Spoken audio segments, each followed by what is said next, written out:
하나님 말씀 보겠습니다. 오늘 말씀은 사도행전 13장 22절 한 절만 읽도록 하겠습니다.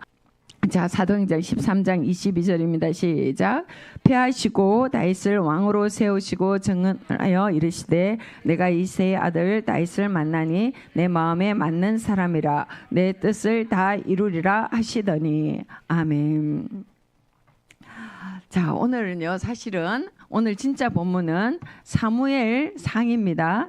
자, 요거를 일단 읽고 사무엘상 24장, 26장이 오늘 본문인데 이걸 다 읽기는 너무 많고 한마디로 간략하게 정리정돈된 말씀이 오늘 사도행전 13장 22절 그 말씀 한 절을 읽었습니다. 자, 오늘 이제 성경책은 사무엘상 24장, 26장 그 근처에 펴두시면 좋겠습니다. 자, 우리가요. 우리가 지금 제가 3주째 두려움에 대해서 말씀을 드리고 있습니다. 우리 가운데 있는 두려움에 대해서. 자, 두려움은 두 가지 종류가 있지요. 두려움은 밖으로부터 오는 두려움이 있습니다. 밖으로부터 오는 두려움. 그래서 이 밖으로부터 오는 두려움은 나를 정말 아닌 게 아니라 움츠려들게 합니다. 나를 억압합니다. 그 두려움은. 그래서 내가 무서워서 진짜로 아닌 게 아니라 감정적으로 정말 좀 억압되고 눌려서 두려워하는 두려움의 감정이 있습니다. 그러니까 우리가 신앙적으로 해석할 때 어떤 두려움들이냐? 쉽게 예를 들면 그렇습니다. 하나님 앞에 나아갈 때에 주일날 내가 교회 안 가고 오늘 이 중요한 약속 평생에 한 번 있는데, 여러분 우리의 모든 순간은 한 번밖에 없습니다. 근데 그렇게 말하면서 내가 이 주일을 예배 드리지 않고 다른 데 나가는 거예요. 그러면 이런 마음이 드는 거예요. 나 오늘 예배도 안 드리고 저렇게 갔는데 하나님 나 이거 사고 나면 어떡하지? 이런 두려움 어떻습니까? 이런 두려움 어떻습니까? 이게 건강한 제대로 된 두려움입니까? 아니지요. 하나님을 그렇게 알고 계신다라면은 하나님에 대해서 굉장히 오해하시는 겁니다. 자, 또 어떤 두려움이 있습니까? 내가 11조를 안 했어요. 11조를 또 해요. 하는데 어떤 마음으로 내가 11조를 안 하면은 하나님께서 나에게 물질의 복을 안 주시면 어떡하지? 또 11조를 하면서 내가 11조 했으니까 하나님 나한테 이제 복을 주세요. 11조를 뭔가 이게 도장 찍는 것처럼 이렇게 생각하는 이런 두려움, 예를 들면은 이런 두려움이 있습니다. 이런 두려움들이 있는가 하면은 우리에게는 또 두려움이 있지요. 그 두려움은 어떤 두려움이냐? 내 안에서부터 나오는 두려움이 있습니다. 밖에서 요구하는 것이 아닌데, 내 안에서 자발적으로 나오는 두려움이 있습니다. 그러니까 우리 아이들을 너무 슬프게 하면 어떡하지? 저는 여러분들 대할 때예요. 늘 여러분들, 내가 성도님들 우리 최익명 권사님, 제가 권사님 눈치 보는 거 아세요? 우리 여동민 집사님, 내가 여동민 집사님 눈치 보는 거 아세요? 나 여러분들 다 눈치 봐요. 여러분들 눈치 안 보지 않아요. 이 말을 이때 해야 되는지, 응? 그리고 여러분들의 여러분들의 얼굴 표정, 여러분들의 어떤 마음에서 느껴지는 거 저 다 봅니다. 그 다 하고 있어요. 왜요? 내가 여러분들을 너무 소중하게 여기기 때문에, 내가 여러분들을 사랑하기 때문에 전 여러분들 눈치 봅니다. 내가 눈치 제일 많이 보는 사람이 누굴까요? 저는 제 남편 눈치 제일 많이 봅니다. 그리고 우리 집 내 세 자녀들 눈치 많이 봐요. 왜? 그들을 좀 더 섬세하게 사랑해주고 싶고, 그들을 좀 더 세밀하게 살펴주고 싶고 그들에게 좀 더 좋은 것 주고 싶어서 좀 더 좋은 타이밍을 잡고 싶어서 그들 눈치 봅니다. 말하자면은 이렇게 내가 내 안에 있는 자발적인 마음으로 자발적으로 사랑하기 위하여서 보는 이런 이 말을 우리가 가볍게 말하자면은 눈치를 그러니까 막 벌벌 기면서 눈치 보는 게 아니라 그것도 두 가지 의미가 있지요. 여러분들 가볍게 말하자면 눈치를 봅니다. 근데 이거를 조금 더 무거운 단어로 말하자면은 우리가 하나님의 눈치를 보는 우리가 이것을 뭐라고 합니까? 경외한다고 말을 합니다. 그렇게 표현을 합니다. 내 안에서 뭐예요? 하나님을 기쁘시게 하고 싶어서 하나님을 조금 더 잘 섬기고 싶어서 하나님께 정말 나의 최선을 드리길 원해서 하나님이 너무 좋아서 내가 하나님을 두려워하면서 두렵고 떨림으로 경외하며 그분 앞에 나아갑니다. 아멘. 우리에게는 이런 두려움들이 있습니다. 이런 두려움의 두 가지가 있는데 여기에서 오늘 이 다윗은요, 지금 오늘 본문의 사무엘상 24장, 26장에 나타난 다윗의 모습은 어떤 모습이냐 하면은 다윗이 사울에게 계속 쫓기고 있지요. 쫓기고 있으면서 사울이 정말로 참 집요하게 다윗을 죽이려고 쫓아다닙니다. 이유가 무엇입니까? 다윗이 뭘 잘못했습니까? 다윗이 잘못한 게 없어요. 진짜로. 다윗이 잘못한 게 없기 때문에 다윗이 너무 아름다워서 다윗이 골리앗을 죽이고 사람들한테 칭찬받는 것이 귀에 거슬리고 그 다음서부터 저는 사울도 차츰차츰 알았으리라고 생각이 됩니다. 그 소문이 아마 들어갔을 거예요. 이 다윗이 하나님께서 다윗을 자기 왕으로 기름 부으셨다라는 것을 이제 안 거죠. 이유는 그것입니다. 그것 때문에 사울은 계속 다윗을 죽이려고 다윗을 쫓아다닙니다. 이 다윗 입장에서 이거는 정말 너무 억울하지요. 성경에 나타나는 인물 중에 예수님 다음으로 억울한 것 같아요. 진짜 다윗이 사울에게 어떤 죽임 당할 만한 행동을 한 것이 아무것도 없습니다.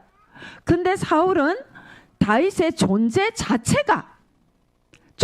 자체를 없애야 되는 사울의 입장에서는 그런 상황입니다. 그러니까 사울이 계속 이제 죽이려고 쫓아다니는데 이전에 우리가 사무엘상을 읽어보면은 정말 다윗이 참 험난한 도망자의 신세가 되지 않습니까? 다윗을 도와준 것 때문에 아히멜렉 제사장과 그 제사장 가문들이 다 죽고 제사장들이 다 죽고 이 다윗이 아기스 왕 앞에 가서 미친 척을 하고 또 이 사람들과 함께 계속 피해 다닙니다. 그러다가 이 하나님께서 아주 그냥 기막힌 상황을 주십니다. 기막힌 상황. 이 엔게디 광야에서 다 이렇게 어느 굴에 들어가서 이제 있었던 거죠. 다윗과 다윗의 신하들이 굴 속에 들어가 가지고 이제 이 엔게디 광야에서 그거는 24장입니다. 엔게디 광야에서 다윗이 사울을 죽이려고 3,000명의 군사를 이끌고 쫓아오고 있으니 다윗이 숨은 거지요. 굴 속에 숨었는데 그 굴에 누가 들어옵니까? 사울 왕이 들어옵니다. 사울 왕이 그냥 옷을 쫙 늘어뜨리고 거기에 앉아가지고 볼일을 보고 있는 것입니다. 근데 이때에 지금 다윗의 사람들이 무엇이라고 말씀합니까? 자, 24장 4절입니다. 같이 읽습니다. 시작. 다윗의 사람들이 이르되 보소서 여호와께서 당신에게 이르시기를 내가 원수를 내 손에 넘기리니 내 생각에 좋은 대로 그에게 행하라 하시더니 이것이 그날이니이다 하니. 야, 이게 아주 그냥 너무 절묘하게 지금 이 사람들이 뭐까지 속담은 그 문화에서 가장 통념의 생각입니다.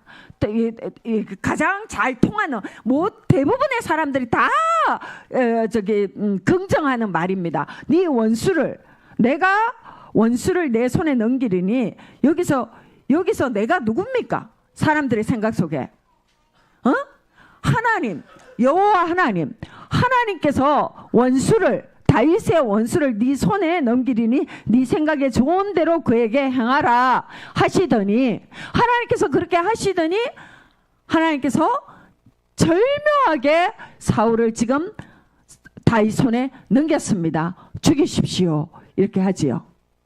또 두 번째는 어떤 상황입니까? 26장에 가면은요. 이제는 이 광야입니다.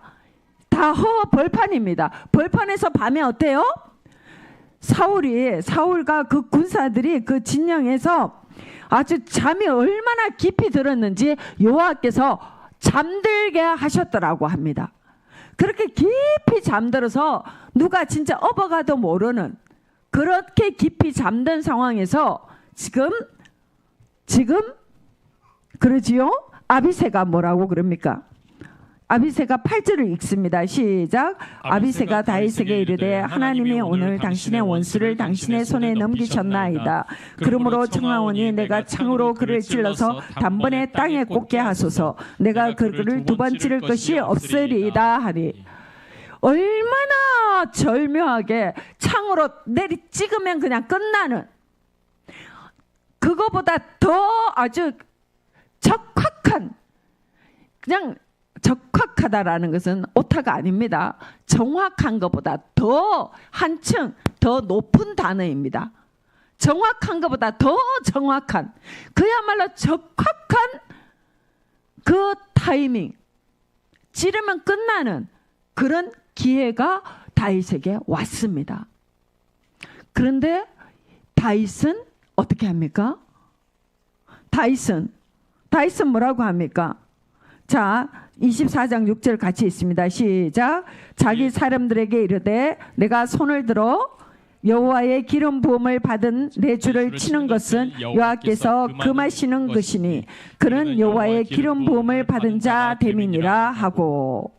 그렇죠? 또 26장 11절 같이 읽습니다. 시작. 내가 손을 들어 여호와의 기름 부음 받은 자를 치는 것을 여호와께서 금하시나니 너는 그의 머리 곁에 있는 창과 물병만 가지고 가자 하고.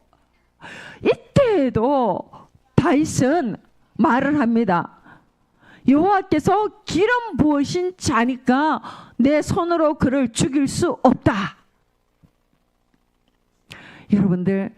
여러분들은 이 말씀이 어떻게 아무 거리낌 없이 잘 받아들여지십니까? 저는 제가 대학 때 제대로 성경을 읽으면서 제대로 이제 그때 신앙을 제대로 이제 예수님을 만나고 제대로 성경을 읽으면서 이 본문을 보고 저는요, 잔머리 잘 돌아가는 저는 이 본문을 보고 얼마나 답답했는지 모릅니다. 솔직한 말로. 이 본문이 참 답답했어요. 아니, 하나님께서 이렇게 기회를 주셨는데 다윗이 안 죽여요. 그런데 보니까 두 번째 또 기회를 또 주시는 거야, 하나님이. 그런데 다윗이 또 안 죽여. 이 다윗이 이렇게 하는 게 맞나?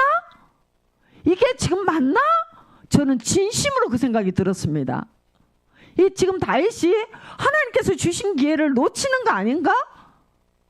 그랬는데 성경을 계속 읽다가 보니까 사도행전 가니까 사도행전 오늘 우리 읽었죠. 14장 이새에 가니까 이새의 아들 다윗을 만나니 이는 내 마음에 합한 자라. 그 말씀하시고 또 목사님들도 설교하시는 설교를 들어보면 다윗이 사울을 죽이지 않은 것에 대해서 다 이게 훌륭한 신앙이라고 다 이 다윗의 신앙을 높이시는 거예요. 근데 저는 그것이 진짜 제 마음 깊은 곳에 다가오지가 않았습니다. 너무 답답한 거예요. 하나님께서 지금 봐봐요. 다윗의 사람들도 지금 뭐라고 합니까? 그 기회를 누가 주었다고? 하나님께서 주었다고. 그 주변에 있는 사람들도 저처럼 생각한 사람들이 어때요?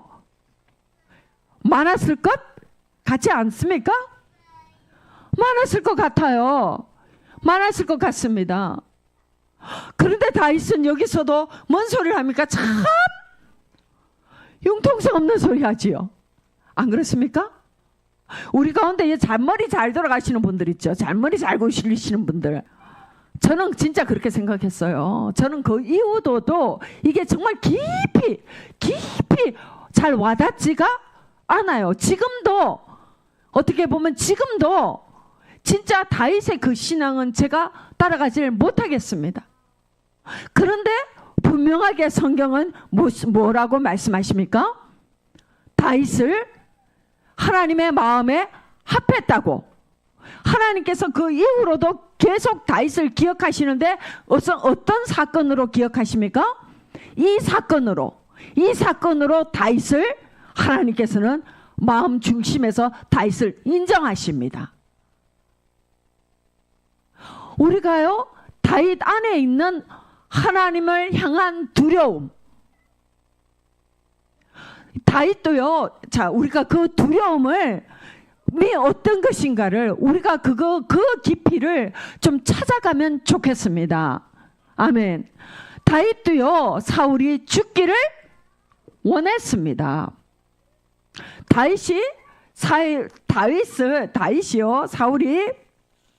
다윗이 뭐라고 말합니까? 다윗이 그러니까는 24장에서 다윗이 그렇게 나와서 옷자락만 베고 나오지요. 그래서 이제 사울이 나가니까 다윗이 굴에서 나와서 사울에게 말하잖아요. 하나님께서 나한테 기회를 주셨는데 당신을 죽이지 않았습니다. 라고 그 말을 하면서 뭐라고 말하느냐 하면은 24장 12절입니다. 다 같이 읽습니다. 시작. 여호와께서는 나와 왕 사이를 판단하사 여호와께서 나를 위하여 왕에게 보복하시려니와. 봐봐요. 여호와께서는 나와 왕 사이를 판단하사 여호와께서 나를 위해서 왕에게 보복하시려니와. 이게 무슨 말입니까? 하나님께서 왕에게 보복해 주실 겁니다. 그 말이지요. 또 어떻게 되세요? 26장에 한번 가보세요. 26장 10절을 같이 읽습니다. 시작. 다윗이 또 이르되 여호와께서 살아계심을 두고 맹세하노니 여호와께서 그를 치시리니 혹은 죽을 날이 이르거나 또는 전장에 나가서 망하리라.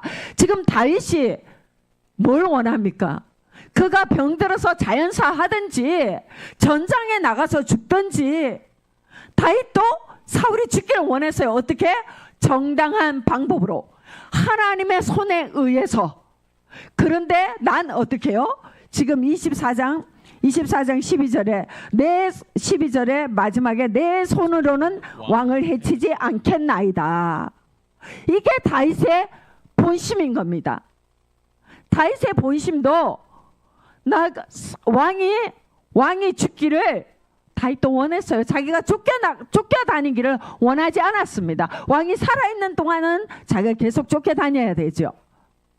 이 많은 자기 따르는 사람들을 데리고 계속 쫓겨다녀야 됩니다. 그 고달픔을 다윗도 알고 있습니다. 근데 나는 이것을 이렇게 할지언정 나는 내 손으로 왕을 해치지는 않지만 하나님께서 왕의 생명을 거두시기를 나는 원합니다. 이게 다윗의 마음인 거예요. 그러니까 무슨 말이냐? 다윗도 인간적으로는 사울이 죽기를 원했습니다. 사울이 내 앞에서 빨리 하나님께서 그 역사를 이루시기를 원했습니다. 하나님은 명백하게 자 봐봐요. 사울만 기름 부음 받은 자가 아닙니다. 나도 다윗도 기름 부음을 받았습니다. 그지요? 다윗이 누구보다도 알고 있습니다. 자기가 하나님께서 뜻하신 사람이라는 것을 너무나 명백하게 알고 있습니다. 그러는데 또 불구하고 다윗에게 더 분명한 것은 무엇입니까? 내가 내 손으로 하나님의 기름 부음 받은 자를 해치지 않겠습니다 하는 결단인 것입니다. 여러분, 하나님을 두려워하는 것은 바로 이런 모습입니다. 아멘. 하나님을 두려워하는 모습은 이 모습은요, 다윗이 살아계신 하나님을 명백하게 알고 있기 때문에 이런 자세로 있을 수 있는 것입니다. 하나님께서 기름 부으셨고, 하나님께서 기름 부으셨으니까 내가 왕이 된 것이 하나님의 뜻이니까 내가 이 일을 성취해야 되겠다. 내가 저 왕을 죽이고 내가 왕이 되어야 한다. 다윗은 그렇게 하지 않았습니다. 하나님께서 나에게 기름을 부으셨기 때문에, 또 사울을 버린다고 하신 하나님께서 사울을 정당한 하나님의 방법으로 하나님은 취하실 것이라는 것을 다윗은 신뢰한 것입니다. 그리고 하나님의 정당한 방법으로 나를 세우실 것이라는 것을 다윗은 신뢰한 것입니다. 살아계신 하나님께서 그 뜻을 이루어내실 것이라는 거. 아멘. 여러분, 우리가 살아계신 하나님 앞에서 살아가야 되는 삶의 모습입니다. 우리가 하나님께서는 우리에게 계속 말씀해 주시지요. 하나님께서는 계속 말씀해 주시지만 또 우리는 어떻게 합니까? 또 연약합니다. 야곱처럼.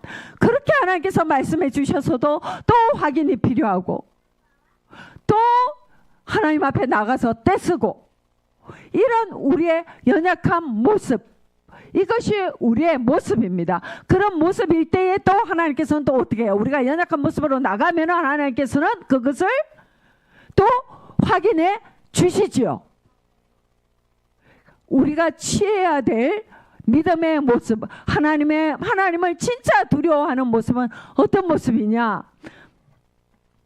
다윗이 만약에 제가 서두에 말씀드린 첫 번째 두려움, 진짜 건강하지 않는 두려움을 가지고 있었다. 예를 들어서 하나님께서는 나를 기름 부어서 세우셨잖아요.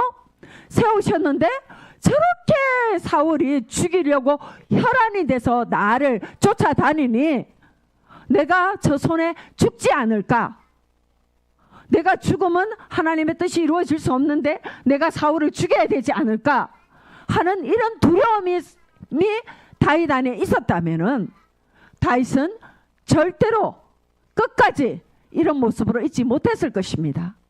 그런데 다윗은 어떤 두려움이 있었습니까? 다윗 안에는 나를 기름 부어서 세우신 하나님이, 살아계신 하나님이 당신의 뜻을 반드시 이루어내실 것입니다. 나는 사울의 손에 죽지 않을 것이고 내가 죽이지 않아도 사울은 죽을 것입니다. 이런 담대한 두려움이, 진짜 하나님을 두려워하는 진정한 두려움이 다윗 안에는 있었던 것입니다. 아멘. 이렇게 될 때에 하나님은요, 다윗의 삶을 가장 아름답게, 가장 적절한 시기에, 사울은 어떻게 죽습니까? 전 블레셋과의 싸움에서 길보아 산에서 죽습니다. 가장 정당한 죽음이지요. 사울의 아들들과 함께 아주 정당하게 사울은 죽습니다. 그리고 하나님의 뜻은 그대로 이루어집니다. 아멘. 여러분, 우리가 한 번도 가보지 않은 길, 새로운 길, 2026년 우리 시작되었습니다. 여러분, 2026년 어떻게 살 것인가? 이런 다윗이 하나님 안에 가졌던 이렇게 하나님을 사랑함으로, 하나님을 신뢰함으로, 살아계신 하나님이 내 삶을 보호하시고 인도하실 것이라는 이러한 신뢰하는 두려움으로 살아가시는 여러분들 되시기를 바랍니다. 이런 두려움으로 주어진 하나님의 말씀을 신뢰하시기를 축복합니다. 아멘. 하나님께서는 무엇이라고 말씀하십니까? 너희는 무엇을 먹을까? 무엇을 마실까? 무엇을 입을까? 염려하지 말라. 이런 이방인들이 구하는 것이요. 너희는 오직 그의 나라와 그의 의를 구하라. 그리하면 이 모든 것을 너에게 더하시리라. 아멘. 이 명백한 우리 예수님의 말씀입니다. 여러분, 이 말씀을 신뢰하시기를 바랍니다. 너희는 내일 일을 염려하지 말아라. 오직 오늘 하루 내가 하나님의 말씀을 신뢰하며 그분만을 두려워하며 나아가고 있는가? 하나님의 말씀을 행하고 있는가? 여러분, 이것을 두려워하면서 살아가시기를 바랍니다. 그러면서 하루하루 깔끔하게 하나님 앞에 복종하며 주님의 말씀에 순종하며 나아가시기를 축복합니다. 아멘. 제가 간증을 하나 간증 예하러 하나 드리고 말씀을 마무리하겠습니다. 저는 사실 이게요, 제가요, 한편으로 보면은 제가 좀 흔히들 세상에서 말하는 좋은 머리는 맞아요. 하나님께서 그거를 주셨어요. 근데 또 제가 보면은 상당히 좀 한쪽으로 보면 굉장히 순진한 멍청한, 어떨 때는 저한테는 굉장히 좀 단순한 그런 담대함이 있습니다. 그야말로 하나님은 내일 염려하지 말라고 그러는데 뭘 염려해? 하나님이 알아서 하시겠지. 제가 이것 때문에 참 구박도 많이 받았습니다. 그랬는데 참 이런 게 있으니까 제가 정말 담대하게 자녀들도 이제 걱정하지 않으면서 그렇게 순풍순풍 낳고 했던 것 같습니다. 그러면서도 자녀들 교육시키는 거, 저 아이들을 한꺼번에 저 아이들이 다 대학을 가면 그것도 분명히 이 친구들은 대학을 먼 곳에 있는 곳에 갈 텐데 저걸 어떻게 다 뒷바라지를 할 것인가. 전 사실 그런 걱정 해본 적이 한 번도 없습니다. 그러니 저랑 같이 사시는 분, 참 머리가 그런 게 아주 잘 보이시는 그분은 정말 좀 많이 힘들으셨을 것 같아요. 근데 저는 그렇게 살았습니다. 진짜로, 아닌 게 아니라. 그렇게 살았고 이제 우리 아이들이 이제 많이 컸지요. 이제 은찬이가 이제 박사에 들어가고 우리 은수 많이 컸습니다. 근데 제가 지나면서 이렇게 보니까 진짜로 아닌 게 아니라 기적과 같이 제가 살아왔구나 라는 것을 고백하게 됩니다. 저는 진짜로 참 하나님의 은혜고 우리 성도님들의 사랑이 다 합쳐졌고 또 하나님의 놀라우신 은혜였지요. 우리 아이들 등록금 때문에 등록금을 사실 안 냈지요. 은찬이도 좋은 대학이라서 등록금 걱정할 필요 없는 대학을 다녔고 우리 은빈이도 뭐 전액 장학생이고 우리 은수 마찬가지였고 그랬는데도 우리가 국가 장학금 다 나오고 뭐 학기마다 장학금 다 나오고 그러면서 또 교회에서 도와주시고 그러니까 뭐 아르바이트 하려고 애쓰지 않고 정말 공부에 집중하면서 굉장히 우수한 성적으로 다들 이렇게 대학을 졸업하고 다니고 있고 대학원 있고 대학을 졸업하고 나니까 각자 다 통장들이 하나씩 생기더라고요. 이런 은혜 가운데 왔습니다. 근데 제가 최근에 다른 케이스를 하나 보게 됐습니다. 그러면서 이게 정말 얼마나 놀라운 삶인가에 대한 제가 다시 한번 감사와 간증이 되는 것입니다. 여러분들, 젊은 여러분들 자신 있게 자녀들 낳으시고요. 하나님 앞에 믿음으로 사시기를 바랍니다. 하나님은 살아계시고요. 하나님은 일하십니다. 하나님은요, 민둥산을 숲으로 만드시고요. 광야의 길을 내시고 사막에 샘을 내십니다. 아멘. 제 옆에 어떤 목사님이 계십니다. 네, 목사님이 자녀들이 있습니다. 그 집에도 자녀들이 있고, 근데 그 목사님들이 아무래도 이게 없지요. 이게 수입이 없고 참 어렵게 어떻게 그분은 또 이렇게 교회도 없으시고 그러시는데 어쨌든 그러시는데 이런 모습을 보면서 이 목사님 주변에 계신 분이, 그러니까 목사님 모친께서, 어머니가 정말 그분도 굉장히 어려우신 분이거든요. 돈이 많으신 분이 아닙니다. 아닌데 정말로 이 아들을 보면서, 그분은 신앙이 이제 교회를 왔다리 갔다리 하지만 신앙 있으신 분이 아닙니다. 그래서 열심으로 장례를 준비하셨어요. 이 아들이 늙으면 어떻게 살까 싶어서 아들에게 물려주지 않은 아들 통장에 이 아들 이름에 통장이 있고요. 손자들 이름으로 다 통장을 만들어 놓으셨어요. 제가 언뜻 들리는 게 그 금액이 억대입니다. 억대 통장들을 다 만들어 놓으신 거예요. 극한다고 뭐 억에다 공 붙은 건 아니에요. 그렇게 했습니다. 그런데 그 집에 자녀들이 대학을 갔습니다. 대학을 이 지역에 있는 대학이 아니라 저 좋은 대학을 갔습니다. 근데 좋은 대학을 가는데 이 친구들이 장학금 혜택을 하나도 받을 수가 없어요. 이제 장학금 혜택을 못 받으면 어떻게 됩니까? 등록금도 그대로 다 내야 되고, 기숙사며 앞으로 우리 은수민이가 서울에서 우리 아이들은 굉장히 좋은 장학숙에 다 이게 들어갈 수 있었습니다.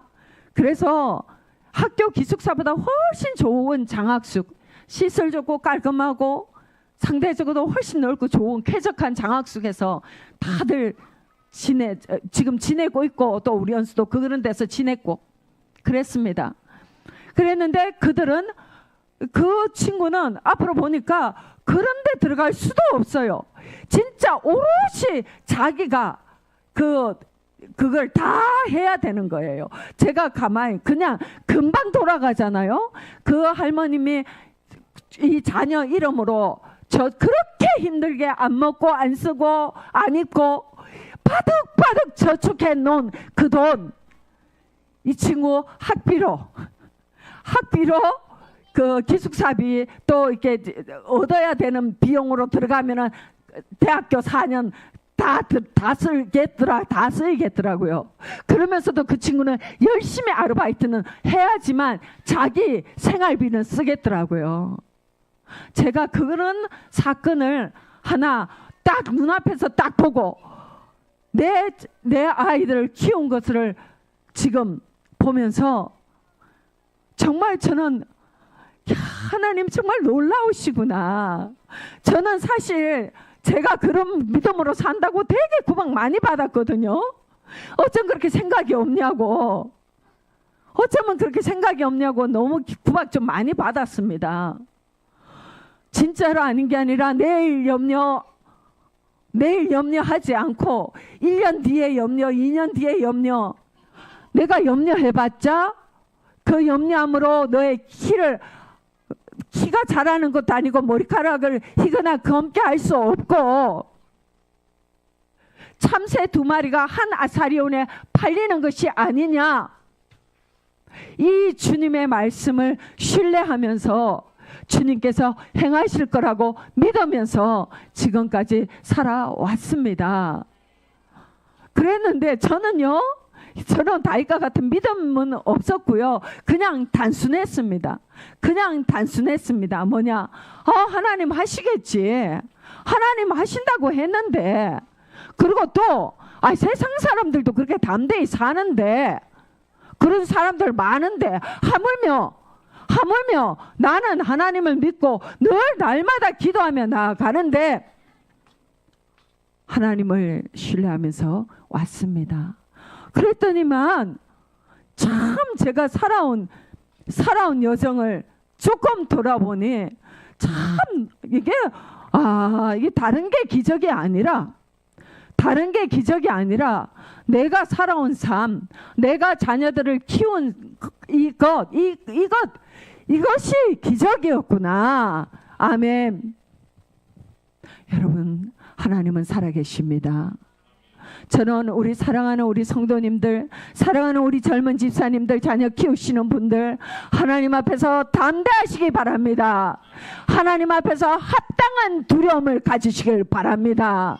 하나님 앞에서 내가 마땅히 가져야 될 믿음을 내가 갖지 못하고 내가 내 머리로 계산하면서 내 삶을 계획하지 않도록 하나님 도와주시옵소서. 하나님, 내가 진짜 하나님을 두려워하며 하나님을 신뢰하며 나아가는 이 새해가 될 수 있도록, 이 믿음이 강건하여지는 해가 되어질 수 있도록 저에게 복을 허락하여 주시옵소서.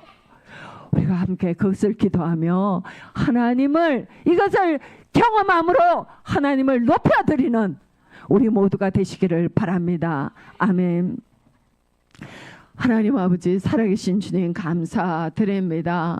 늘 저희들에게 좋은 것을 주기를 원하시며 그것으로 예비하고 계신 하나님 감사드립니다. 하나님, 저희들이 이 하나님을 신뢰하며 믿음으로 살아갈 수 있도록 은혜를 더하여 주시옵소서. 어리석게 쪽박 같은 머리로 쪽박 같은 것을 저축하며 하나님, 그러한 뚝을 만들면서 우리 삶을 경영하지 않도록 하나님 도와주시옵소서. 믿음으로 하나님의 말씀을 따라서 담대하게 나아가는 저희 모두가 되도록 하나님 복을 허락하여 주시옵소서. 예수님의 이름으로 기도드립니다. 아멘.